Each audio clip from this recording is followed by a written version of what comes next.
여자들은 자기 죽은 자들을 부활로 받아들이기도 하며 또 어떤 이들은 더 좋은 부활을 얻고자 하며 심한 고문을 받되 구차히 풀려나기를 원하지 아니하였으며 또 어떤 이들은 조롱과 채찍질 뿐 아니라 결박과 옥에 갇히는 시련도 받아 돌로 치는 것과 톱으로 켜는 것과 시험과 칼로 죽임을 당하고 양과 염소의 가죽을 입고 유리하며 궁핍과 환난과 학대를 받았으니 이런 사람은 세상이 감당하지 못하느니라. 그들의 광야와 산과 동굴과 토굴에 유리해 이 사람들은 다 믿음으로 말미암아 증거를 받았으나 약속된 것을 받지 못하였으니 이는 하나님이 우리를 위하여 더 좋은 것을 예비하셨은지요 우리가 아니면 그들로 온전함을 이루지 못하게 하려 하심이라. 아멘. 교회 이렇게 특별한 순서가 있으면은 좋은 것은 우리가 축제같이 예배를 드릴 수가 있다. 그런 측면에서 아주 좋고요. 안 좋은 것은 목사 설교를 빨리 해야 된다. 짧게 해야 된다. 하는 것이 참 열심히 설교 준비한 목사 입장에서는 조금 아쉽습니다. 그렇지만 최대한 여러분과 함께 제가 준비했던 또 묵상했던 말씀을 함께 좀 나누어 보겠습니다. 한국에 계신 저희 장인 장모님하고 최소한 일주일에 한 번 이상 영상 통화를 합니다. 그런데 최근에 저희 장모님께서 저한테 해주시는 칭찬이 한마디 있습니다. 뭐라고 말씀하시냐 그러면 우리 김 목사 진짜 믿음 좋네 이러세요. 88세 된 어른이 이제 저도 60이 넘었거든요. 60 넘은 목사한테 믿음 좋다 이런 말을 들으니 감개가 무량합니다. 제가 언제 목사님 믿음 좋습니다 이런 얘기를 제가 언제 들어보겠습니까? 대부분의 교인들은 대부분의 사람들은 목사님은 당연히 믿음이 좋을 거다라고 생각을 하잖아요. 여러분 중에 저한테 와서 목사님 참 믿음 좋아요 이렇게 말해보신 분은 아마도 앞으로도 아마 없으실 겁니다. 그런 귀한 이야기를 덕담을 제가 일주일에 한 번씩 듣고 삽니다. 그러니 제가 요즘 굉장히 기분이 좋습니다. 제 평생에 언제 이런 얘기를 또 들어볼 수 있을까. 오래오래 사시면서 오래오래 목사 사위한테 자네 참 믿음 좋아 이런 덕담 해주시면 좋겠어요. 근데 제가 저희 장모님 말씀을 듣고 혼자 생각을 해봅니다. 도대체 저희 장모님은 뭘 보고 제가 믿음이 좋은 목사다 이렇게 생각을 하신 걸까? 요즘 저희 장모님의 가장 큰 낙 중에 하나가 제 설교 영상을 보는 겁니다. 비록 한국에 계시지만 요즘은 몸이 불편하셔서 교회 출석도 어려우시지만 대신에 제가 주일날 여러분들과 함께 나누는 설교 영상을 매일 듣고 또 지나간 것도 또 찾아서 들으시고 지난주에는 제가 또 알칸사 방문해서 집회를 인도했는데 또 집회 설교도 들으시고 사이 설교를 들으시는 거예요. 그러니까 설교를 들으시고 난 다음에 꼭 하시는 말씀이 그거랍니다. 제 아내의 전언에 의하면 김 목사 믿음 진짜 좋다. 이 얘기를 반복적으로 하신다는 거예요. 제 설교를 들으시고. 그러면 도대체 제 설교에 무슨 내용이 저희 장모님으로 하여금 믿음 좋은 목사라는 생각을 하게 하셨을까?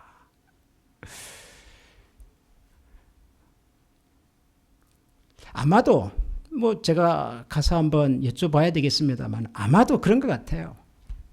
제가 설교를 할 때마다 저는 정말 그렇게 하거든요. 저는 제가 믿는 하나님에 대한 확신이 있습니다. 확신이. 그분이 저를 어떻게 사랑해 주셨고 지금도 어떻게 사랑하고 계시고 앞으로도 어떻게 사랑해 가실 것인가에 대한 확신이 있습니다. 저한테는. 누가 뭐라고 해도. 보통 우리가 믿음이 있다 그러면은 믿음이 있으니까 천국 가겠지. 또 믿음이 있으니까 뭘 하겠지. 능력이 있겠지.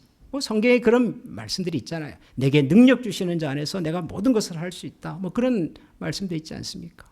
그러니까 믿음이 좋다 그러면 뭔가 우리가 하나님의 나라에 가고 뭔가를 해내고 뭐 이런 것으로 주로 생각을 하십니다만은, 저는 믿음에 있어서 제일 중요한 것이 하나님에 대한 확신이라고 저는 믿습니다. 하나님에 대한 확신. 저는 있거든요.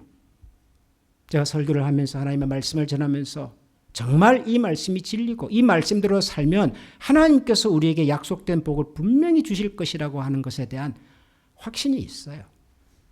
아마 이런 것들이 이제 설교를 들으시는 저희 장모님께서는 좀 전달이 되시는 것 같아요.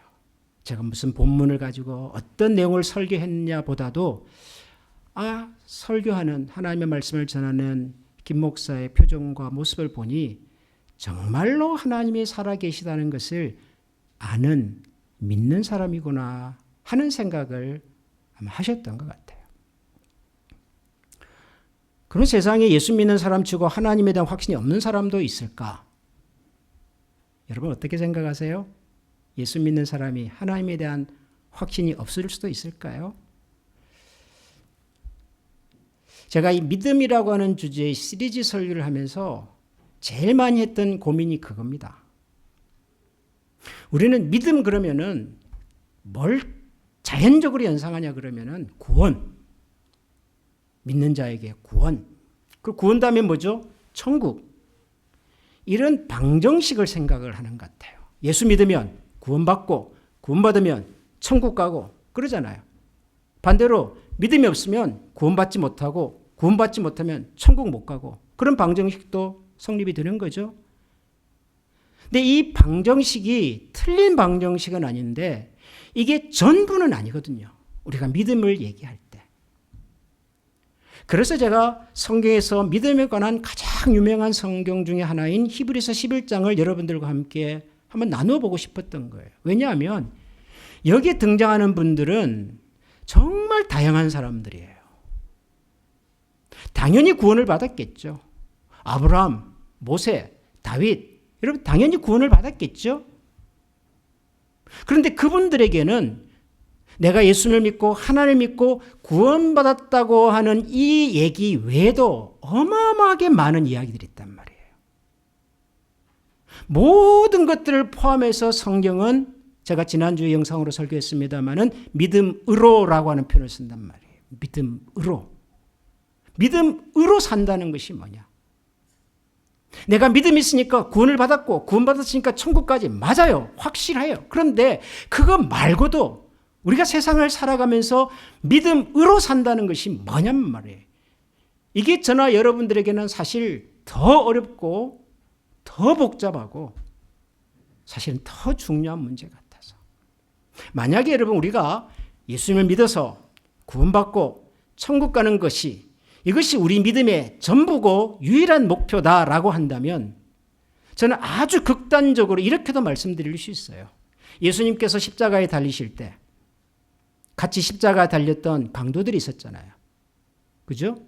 그중에 한 강도는 예수님 향해서 니는 뭐 네가 하나님의 아들이라 그러면서 너도 구원하지 못하고 그렇게 시시하게 죽냐 이랬고, 또 다른 강도는 뭐라 그러죠?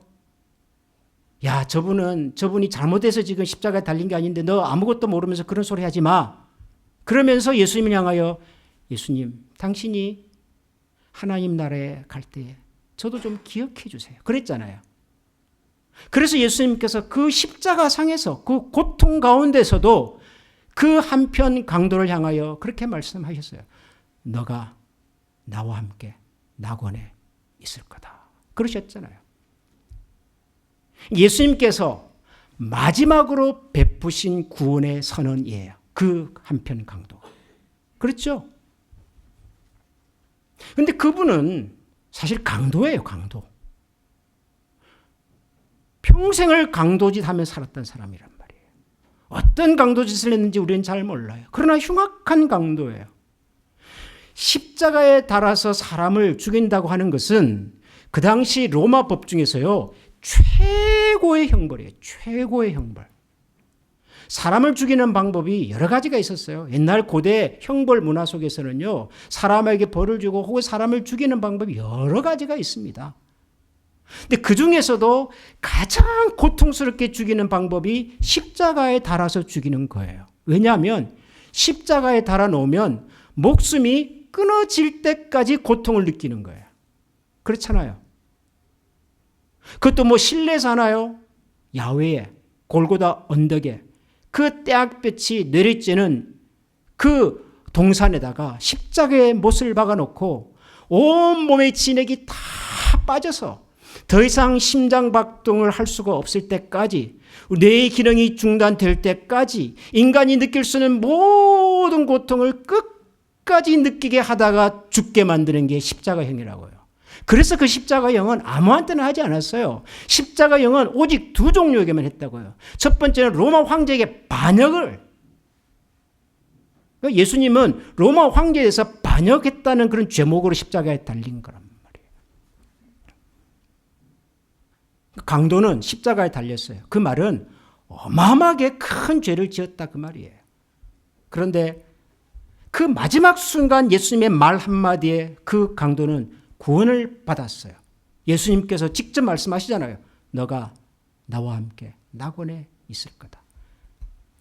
굉장히 감동적이고 굉장히 은혜로운 이야기지만 뒤집어서 생각해 본다면 이 사람이야말로 로또 당첨된 사람이에요. 평생을 자기 마음대로 살아요. 나쁜 짓도 하고 죄도 짓고, 그래서 막판에는 십자가에 달려 죽을 수밖에 없는 인생을,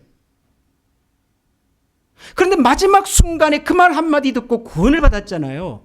이런 인생이 만약에 나에게도 주어진다면 여러분 얼마나 우리가 해피하겠어요. 굳이 뭐 교회 나와서 뭐 예배를 드리고 무슨 봉사를 하고 헌금을 하고 다 필요 없어요. 내 마음대로 살 거예요. 하고 싶은 대로 살 거예요. 죄를 짓고 보고 싶은 거 보고 듣고 싶은 거 듣고, 그러다가 마지막 순간에 예수님 앞에 가서 무릎 꿇고 예수님 잘못했습니다. 제가 죄인입니다. 용서해 주시고 저를 구원해 주세요. 그럼 또 우리 예수님은 마음이 넓으셔가지고요. 그럼 우리를 또 냉정하게 나는 너를 모른다 그러시겠어요? 그래 늦었지만 잘 왔다. 막차라도 내가 태워주마. 그러실 것 같아요. 우리 예수님이라면. 근데 성경이 우리 보고 그렇게 살라고 하는 건 아니잖아요. 구원이라고 하는 것이 그런 게 아니잖아요.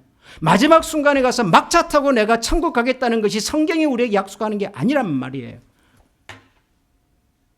그러니까 우리의 믿음이라고 하는 말이 예수 믿고 구원받았고 그래서 천국 간다고 하는 너무도 단순한 그것만을 얘기하는 것이 아니라 훨씬 더 많은 얘기들을 하고 있단 말이에요. 믿음이라고 하는 말 속에는. 그게 뭐냐? 그게 뭐냐? 여러분 그게 뭡니까 도대체? 여러분은 뭘 믿고 사십니까? 뭘 의지하고 사십니까? 뭘 기대하고 사십니까? 오늘 우리가 읽은 이 히브리서 마지막 부분에는 이상한 사람들이 등장을 해요. 우선 35절에 보면 여자들은 자기의 죽은 자들을 부활로 받아들이기도 하며, 등장인물을 성경은 여자들은 그렇게 설명을 해요. 여러분 그 앞에는 이 믿음장에 나오는 사람들이 어떻게 소개가 되던가요? 주로 어떤 분들이 나오죠? 아시는 대로 여러분 뭐 성경 안 봐도 아시잖아요. 히브리서 11장 믿음장에 나오는 사람들, 유명한 사람들 한번 이름 불러보세요. 누구예요? 아브라함. 또 누구예요? 노아. 또 누구예요? 다윗. 또 모세. 또 아벨. 다 이름으로 소개가 돼요. 이름으로.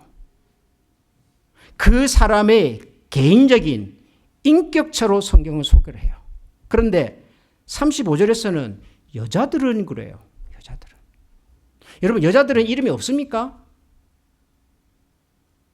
여자들도 이름이 있잖아요. 뭐 제가 잘 아는 허정 있어요. 예. 우리 간선균, 죄송합니다. 금방 떠오르는 이름이 우리 강 목사님이라서 간선균 이름이 있어요. 김복덕, 제가 제일 좋아하는 이름입니다. 복과 덕이 함께 있으니 얼마나 참 기가 막히네. 하여튼 아버지께 감사하셔야 돼요. 이름이 있어요, 우리가 다. 근데 이름으로 소개 안 해요. 여자들은 그래요. 무슨 뜻이죠? 그 당시에 여자들은 인격체로 대접을 받지 못했던 거예요. 우리나라 조선사회도 마찬가지잖아요. 사회적으로 볼품없는 사람들, 제대로 인정받지 못한 사람들. 그 다음에 또 36절 가면요. 더 기가 막혀요. 또 어떤 이들은 그래요. 이분들은 이제 성별도 안 나오네요. 이 앞에는 여자들이라고 했어요. 근데 그 다음에는 또 어떤 이들은 이름도 없어, 남자인지 여자인지도 몰라, 어디 사는지도 몰라. 이런 사람들을 우리는 무명인 그래, 무명인. 이름이 없어서가 아니라 이름이 알려지지 않은 사람들. 근데 이 사람들이 어떻게 살았어요? 여자들은 자기의 죽은 자들을 부활로 받아들이기도 하며 또 어떤 이들은 더 좋은 부활을 얻고자 해 심한 고문을 받되 구차히 풀려나기를 원하지 아니하고 또 어떤 이들은 조롱과 채찍질뿐 아니라 결박과 옥에 갇히는 시련도 받으며 돌로 치는 것과 톱으로 켜는 것과 시험과 칼로 죽임을 당하고 양과 염소의 가죽을 입고 유리하며 궁핍과 환난과 학대를 받았으니. 기가 막힌 이야기들이 기가 막힌 이야기. 아마 성경에 등장하는 그 어떤 묘사보다도 가장 고통스럽고 가장 잔인하고 가장 모욕적인 묘사입니다. 성경학자들은 여기에 묘사된 이 일들이 실제로 일어났다고 봐요. 실제로. 고문을 받았다. 또 옥에 갇혔다. 채찍질 뿐만 아니라 돌로 치는 것과 톱으로 켜는 것과 시험과 칼로 죽임을 당하고 양과 염소의 가죽을 입고 유리하여 궁핍과 환난과 학대를 받았다. 이게 실제로 그 당시에 일어났던 일이라고 봐요. 어떻게? 여러분 가끔 영화나 드라마 보면은 로마 제국 시대에 크리스찬들이 거대한 원형 경기장에 다 이렇게 잡혀 들어와가지고 비참하게 학살당하는 장면들을 보셨잖아요. 이런 보셨죠? 영화나. 크리스찬들에게 아무런 자기를 보호할 수 있는 장비도 주지 않고 군인들이 가면을 쓰고 말을 타고 칼과 창과 철퇴를 가지고 마치 사냥하듯이 성도들을 죽이기 시작을 합니다. 그 많은 사람들이 보는 앞에서 끔찍하고 비극적으로 비참하게 크리스찬들을 죽여갔어요. 나중에는요, 이것도 재미가 없으니까 크리스찬들에게 탈을 씌우게 했던 거예요. 무슨 탈을? 양의 탈을, 염소의 탈을, 동물의 탈을. 그래서 정말 사냥하는 것처럼 그렇게 죽어갔던 사람들에 대한 얘기란 말이에요, 이게 지금. 어떤 여자들은 이름도 없는. 그런데 여러분, 이 사람들이 지금 믿음에 관한 얘기의 마지막 결론에 등장을 해요, 이분들이. 여러분 이해가 되십니까? 믿음을 가졌다는데, 믿음을 따라 살았다는데, 아브라함처럼 믿음의 조상이 되지는 못할 망정, 다윗처럼 위대한 왕국의 건설자가 되지는 못할 망정, 모세처럼 위대한 지도자가 되어서 가나안 약속의 땅으로 이끌어가는 위대한 지도자가 되지는 못할 망정, 세상에 어떻게 믿음을 가졌다는 사람들이 이렇게 죽어갈 수 있냔 말이에요. 근데 성경은 그 얘기를 하고 있어요. 믿음으로 산다고 다 아브라함처럼 된다고 착각하지 마라. 믿음을 가졌다고 다 모세처럼 위대한 영도자가 될 거라고 생각하지 마라. 믿음을 가졌어도 어떤 사람들은 이렇게도 살았단다. 그럼 도대체 이 사람들이 믿음을 가진 내용은 뭐예요? 이 사람들은 도대체 믿음을 가지고 어떻게 한 거예요? 그 얘기를 이 히브리서 마지막에 딱 한 구절로 이렇게 얘기를 합니다. 40절 우리 다 같이 읽어보겠습니다. 시작. 이는 하나님이 우리를 위하여 더 좋은 것을 예비하셨은즉 우리가 아니면 그들로 온전함을 이루지 못하게 하려 하심이라. 이는 하나님이 우리를 위하여 더 좋은 것을, 더 좋은 것을.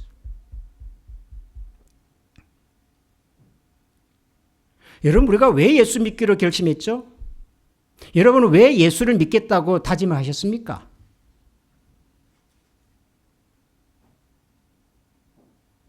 사실 저나 여러분들이 예수를 믿기로 결심한 가장 근원적인 이유는요, 예수 안 믿고 사는 것보다 예수 믿고 사는 것이 더 낫다고 판단했기 때문이에요. 그렇지 않습니까? 예수 안 믿고 사는 것보다 예수 믿고 사는 것이 더 힘들고 더 고통스럽고 더 어렵다면 여러분 예수 믿겠다고 다짐하겠습니까? 아니요. 못할 거예요, 아마도. 뭔지는 모르지만 저나 여러분이나 예수 믿고 사는 것이 예수 안 믿고 사는 것보다 더 나을 것이다, 더 좋을 것이다, 더 행복할 것이다 라고 생각을 해서 예수를 믿겠다고 여러분들이 결심하셨어요. 물론 더 낫다, 더 좋은 것은 사람마다 다 달라요. 어떤 사람은 나는 이제 내 인생의 주인을 하나님으로 모시고 그분하고 내가 평생 한번 살아보겠다. 그게 더 좋은 것일 수도 있고, 또 어떤 사람은 내가 이때까지 예수 안 믿고 살면서 너무 힘들었어요. 병도 찾아오고 경제적으로도 궁핍하고 하는 일마다 막히고 내가 이렇게 살다가는 세상 내 명대로 못 살겠으니 뭔가 하나를 내가 건지고 잡고 살아야 되겠다. 그래서 뭔가 손을 뻗었는데 하필이면 그게 기독교의 하나님이에요. 그래서 예수 믿기로 결심한 분도 저는 없지 않다고 생각을 해요. 여러분 그렇지 않습니까? 우리가 다 처음부터 하나님을 알고 예수님을 다 알아서 예수 믿고 사는 것이 이런 은혜와 사랑이 있어서 다 알고 예수 믿기로 고백한 거는 적어도 아니에요. 우리 나름대로 우리 사정이 다 힘들고 어려워서 그때 뭔가 내 손을 붙잡아 줄 수 있는 분이 계시면 좋을 것 같아서 그분 손을 잡았고 하필이면 그분이 하나님이시고 예수님이셨어요. 물론 주변에서 여러분들이 도와주셨고 격려 주셨고 안내해 주셔서 그랬지만 다 달라요. 그러나 공통적인 것은 뭐예요? 예수 믿고 사는 것이 더 낫겠다라고 하는 판단이란 말이에요. 그렇지 않습니까? 근데 더 낫다는 게 뭐냔 말이에요. 더 나은 것이 뭐냔 말이에요. 더 나은. 여러분이 기대했던 더 좋은 것이 뭐냔 말이에요. 근데 성경은 이렇게 말해요. 하나님이 우리를 위하여 더 좋은 것을 예비하셨다. 하나님.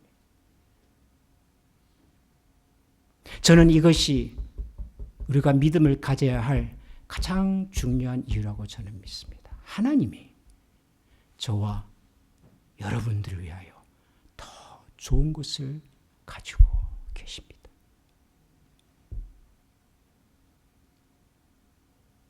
저는 제가 예수님을 인격적으로 만나고 그분을 내 인생의 구주로 영접하게 된 결정적 계기가 제가 대학교 1학년 때 성경을 공부하다가 요한복음 10장 10절을 읽었는데요. 거기 예수님께서 그런 말씀을 하셨어요. 목자가 이 세상에 온 것은 양으로 하여금 생명을 얻고 더 풍성하게 얻게 하기 위해서다. 그런 말씀이 있어요. 도적이 오는 것은 도둑질하고 죽이고 멸망시키려는 이유지만 내가 온 것은 예수님께서 내가 온 것은 양으로 하여금 생명을 얻게 하고 더 풍성히 얻게 하려는 것이다. 이 말씀을 제가 읽으면서 그때 이런 분이라면 내 인생을 이분 앞에 한번 맡겨봐야 되겠다라고 제가 결심을 했어요. 왜냐하면 여기 예수님이 두 가지를 약속하시잖아요. 첫 번째가 뭐예요? 생명, 양으로 하여금 생명을 얻게 하고. 근데 저는 그거는 있는 것 같았어요. 제가 중학교 1학년부터 교회를 다니기 시작을 했고 나름 열심히 다녔고 중학교, 고등학교 제가 1회배도 중등부 회장, 고등부 회장 출신이거든요. 그러니까 제일 열심히 했다는 얘기잖아요. 제가 대학교 가서도 열심히 했어요. 그러니까 그러는 과정 속에서 이 정도면은 예수님께서 나에게 생명을, 영원한 생명을, 구원을 선물로 주셨겠다라는 믿음이 있었어요. 근데 두 번째 단어가 뭐예요? 양으로 하여금 생명을 얻게 하고 그다음 뭐예요? 풍성하게. 그래서 풍성하게. 제가 이 단어에 충격을 받았어요. 이 단어에. 왜냐하면 저는 그때까지 단 한 번도 제 인생에 풍성함이라고 하는 단어가 없었거든요. 저는 제 인생의 시작부터가 풍성함이 아니라 결핍과 결손이었어요. 제가 언젠가 말씀을 드렸지만 전 태어나자 얼마 되지 않아서 저희 아버지 어머님이 헤어지셨어요. 남들에게 다 있는 아버지가 제 인생에 없었어요. 빠졌어요. 요즘 어떤 드라마 보니까 그런 거 하더라고요. 옛날에 초등학교 가면 학교에서 가정 이렇게 조사하잖아요. 그때 이제 제일 먼저 묻는 게 아버지 어머니 성함 쓰는 거잖아요. 근데 아버지가 없는 거예요, 저는. 그러면 아버지 이름을 쓸 공간이 없고 혹시라도 다른 아이들이 볼까 싶어서 저는 그것을 손으로 감추고 몰래 어머니 이름만 썼단 말이에요. 남들에게 다 있는 아버지가 저는 없어요. 결핍이죠. 저는 인생을 그렇게 시작을 했어요. 저희 어머님께서 외동아들인 저를 키우시면서 여성으로서 얼마나 고단하고 힘드셨겠어요. 뒷바라지를 해야 되니까 하루 종일 일을 하셔야 돼요. 경제적으로 윤택하지 못했어요. 경제적으로 윤택하지 못한 것보다 더 큰 결핍은 뭐냐 그러면은 어머니하고 제가 정서적으로 교감할 수 있는 기회가 그렇게 많지 않았어요. 어머니 항상 일하셔야 하고 일 마치고 집에 들어오시면 피곤하시니까 주무셔야 하고 제가 그런 어머니 붙잡고 뭐 학교에서 이런 일이 있었고 친구하고는 이런 일이 있었고 요즘 내가 사춘기인데 요즘 내 마음이 이렇습니다. 이런 얘기를 할 수가 없어요. 눈앞에 어머니가 저렇게 피곤하고 힘들어하시는데 그 앞에 아들이 무슨 염치로 어머니 오늘은 제가 이랬는데요. 제 마음을 좀 들여다 이런 얘기를 못해요. 그래서 제 마음속에 정서적 결핍이 있어요. 저라는 사람이. 한 번도 저는 제 인생이 풍성할 거다라고 생각해 본 적이 없어요. 풍성함을 누려본 적도 없고. 그래서 최소한 남들만큼은 하고 싶어서 열심히 노력한 거예요. 내 친구들만큼은 하고 싶어가지고 열심히 뒤처지지 않으려고 노력을 했단 말이에요. 그런데 어느 순간 성경은 뭐라고 말하냐 그러면은 야 김민석 내가 이 땅에 온 이유가 뭔 줄 아냐 너? 내가 이 세상에 온 이유는 너에게 생명을 주고 뿐만 아니라 너의 인생을 풍성하게 해주기 위해서 왔다 그러시는 거예요. 그러니 제가 놀라지 않을 수가 없었어요. 한 번도 풍성함을 경험해보지 못한 나에게 누군가가 풍성함을 주겠다고 그러니 한번 맡겨보고 싶었던 거예요. 도대체 얼마나 내 인생을 풍성하게 만들는지 궁금했어요. 따라가겠다고 했어요. 그분 손 붙잡았고요. 근데 지금 돌이켜보니까요. 저는 정말 풍성하게 살았어요. 저는 정말 풍성하게 살았어요. 제가 목회자로 살면서 뭐 경제적으로 윤택하고 뭐 많은 것을 누리고 살지는 못했을는지 몰라도 저는 그 어떤 사람보다도 제 인생을 풍요롭게 살았다고 저는 확신합니다. 자신 있으면 나와보라. 저는 그럴 거 말하고 싶어요. 정말로. 제가 2007년도에 미국에 왔을 때 한국에서 목회를 중단하고 뭔가 제 나름대로 고민이 있어서 나 자신을 좀 돌아보고 앞으로의 목회를 좀 준비해보고 싶어서 그냥 거기 있는 모든 것을 중단하고 미국으로 건너왔습니다. 건너올 때 저희들이 1년 정도는 버텨야 되겠으니까 1년 정도 살 수 있는 준비를 해서 왔어요. 2007년도 7월에 왔는데요. 2008년도 7월 되면 이제 1년이잖아요. 1년이 다 돼가요. 어떡하죠? 그때 저희 주한이 이 자리에 앉아있는 주한이는 하이스쿨 2학년이었나 1학년이었나 그래요. 유리설이는 이제 미들 하이 3학년. 이 사춘기. 그런데 여러분 제가 7월 첫 번째 주일날 어디로 온지 아세요? 2008년도 7월 첫 번째 주일 이곳에 왔잖아요. 여러분 기가 막히지 않으세요? 저는 클리블랜드 한미 장로교를 몰라요. 저는 미국에 오면서 미국에서 목회할 생각을 해본 적이 없어요. 여러분은 저를 아셨어요? 저를 만나기 전에 저를 아신 분은 한번 손 들어보세요. 한국에 어떤 이런 목사가 있는데 지금 미국에 와서 공부를 하고 있다 아셔요? 몰라요. 제가 나중에 들어보니까 우리 교단에 있는 어떤 목사님, 장로님들께서 우리 이장남 장로님에게 이런 목사가 한 사람이 지금 저 서쪽에서 지금 혼자서 저렇게 헤매고 있다는데 언제 한번 기회 되면 불러다가 설교 한번 시켜봐도 괜찮을 겁니다. 그렇게 소개를 해줬대요. 이 장로님은 저를 알았을까요? 지금도 궁금해요. 뭘 믿고 저를 부르셨을까요? 제가 이상한 목사면 어떻게 하시려고? 그게 7월이에요, 여러분. 그게 7월. 그리고 지난 18년 동안 저는 이 교회에서 정말 행복하게 목회를 했어요. 어려움이 없었냐? 있었죠. 그런데 어려움보다 더 기가 막힌 게 뭔 줄 아세요? 어려움을 극복해낼 수 있는 지혜와 믿음과 용기를 하나님께서 저와 우리 성도님들에게 함께 부어주셨어요. 그렇지 않습니까, 여러분? 팬데믹이 왔어요. 모든 교회들이 예배를 중단하고 이제는 교인들이 다 뿔뿔이 흩어졌고 팬데믹이 끝나고 난 다음에 모든 교회들이 이제 큰일 났다. 이제 팬데믹 이전으로 돌아가기는 이제 틀렸다. 많은 교회들이 팬데믹 이전과 팬데믹 이후에 확 달라졌어요. 저희도 힘들었죠. 우리도 예배 못하고 목장 모임 어렵게 하고 근데 지금 우리 교회를 보니까요, 팬데믹 이전보다 더 나아요, 저는. 여러분 그렇지 않습니까? 더 새로운 분들이, 우리 라이트하우스 미니스트리가 이렇게 하나님의 풍성함 가운데 살고 있잖아요. 그래서 저는 확신하는 거예요. 믿음을 가지고 사는 자에게 하나님께서 더 좋은 것을 약속하시고 주실 것을 믿습니다. 여러분이 이 믿음이 있으셔야 하는 거예요. 이 믿음이. 하나님은 분명히 저와 여러분들에게 더 좋은 것을 주실 겁니다. 그리고 여러분이 살아계시는 동안 그거 경험하셔야 돼요. 그거 보셔야 하고 그거 누리셔야 해요. 그거 보고 누리시다가 하나님 앞에 설 수 있는 은혜와 복을 누리시기를 축원합니다. 그러기 위해서 여러분 오늘도 이 믿음의 수고 여러분 중단하지 마시고 곁에 계신 분들의 손을 붙잡고 우리 끝까지 한번 세상이 감당할 수 없는 믿음의 주인공 속에 여러분의 이름도 한번 써 들어갈 수 있는 그런 우리 모두가 되기를 주님의 이름으로 축원합니다. 기도하십시다. 여러분, 저는 여러분을 압니다. 여러분에게 믿음이 있다는 것도 알고 여러분들이 정말 믿음 생활 잘하고 싶어서 애를 쓰고 있다는 것도 압니다. 여러분, 그런데 가끔은 힘들 겁니다.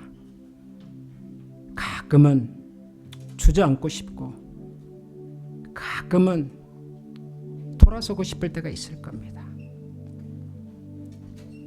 그럴 때조차도 하나님께서 여러분을 향한 더 좋은 것을 준비하고 계심을 잊지 마시고 우리 이 믿음의 여정을 끝까지 한번 달려갈 수 있도록 하나님께서 우리에게 은혜를 주시고 지혜를 주시고 용기를 주시도록 우리 시간 한번 같이 기도하십시다. 다 같이 기도합시다.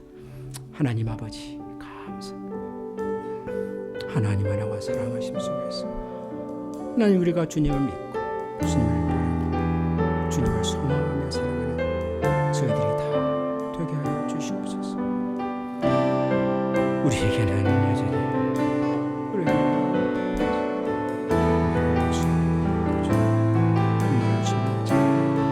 말할 수 없는 것에 대해서 우리에게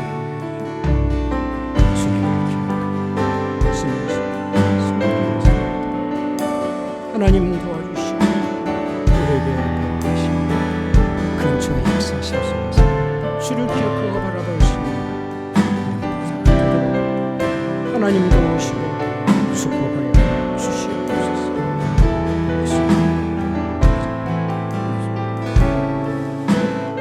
오늘 주신 말씀을 기억하면서 이 시간 같이 한번 찬양하겠습니다.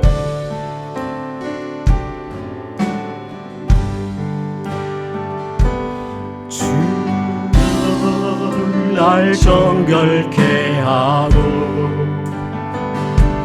주 보여 날 자유케 하리. 이제는 내가 사는 것이 아니요 오직 주를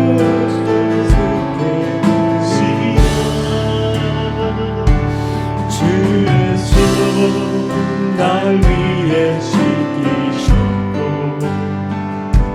주의 발 날 위해 박히셨으니 이제는 내가 사는 것이 아니요 오직 주를 위해 사는 것이다.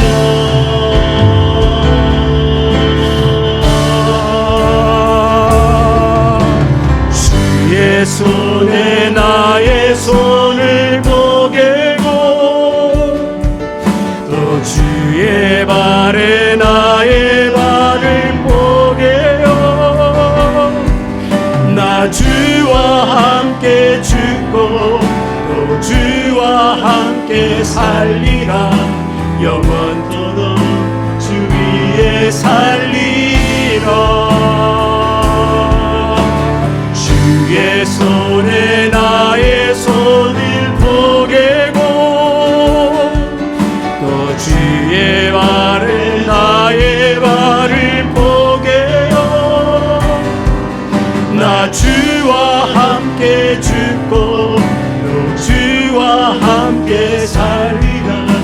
영원토록 주 위에 살리라.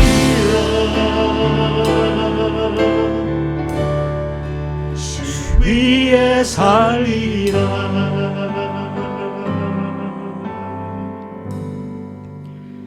사망아, 너의 쏘는 것이 어디 있느냐? 사망아, 내가 쏘는 것이 어디 있느냐? 사망이 쏘는 것은 죄요, 죄의 권능은 율법이라. 우리 주 예수 그리스도로 말미암아 우리에게 승리를 주시는 하나님께 감사하노니, 그러므로 내 사랑하는 형제들아, 견실하며 흔들리지 말고 항상 주의 일에 더욱 힘쓰는 자들이 되라. 이는 너희 수고가 주 안에서 헛되지 않은 줄을 알미라. 여호와는 내게 복을 주시고 너를 지키시기를 원하며, 여호와는 그 얼굴을 내게 비추사 은혜 베푸시기를 원하며, 여호와는 그 얼굴을 내게로 향하여 드사 평강 주시기를 원하노라. 아멘.